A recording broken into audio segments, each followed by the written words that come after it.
কি এমন স্বাদ তুমি কালেমার ভেতরে পাইলা, আমাকে একটু তুমি শোনাও। তোমাকে এত মারা হলো, তোমার কেমন কষ্ট লাগতেছে? আবু বকর বলতেছে, মা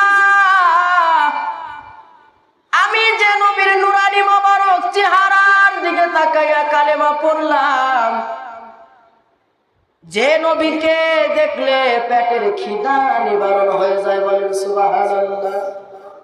যে নবীর চেহারা যদি একবার কেউ দেখে তার জন্য জাহান্নামের আগুন হারাম হয়ে যায়, ওই নবীর নুরানি মোবারক চেহারা দেখে আমি কালেমা পড়লাম, ওই নবীর আদর্শ দেখে আমি ইসলাম গ্রহণ করলাম, ওই নবীর আখলাক দেখে আমি ইসলাম গ্রহণ করলাম।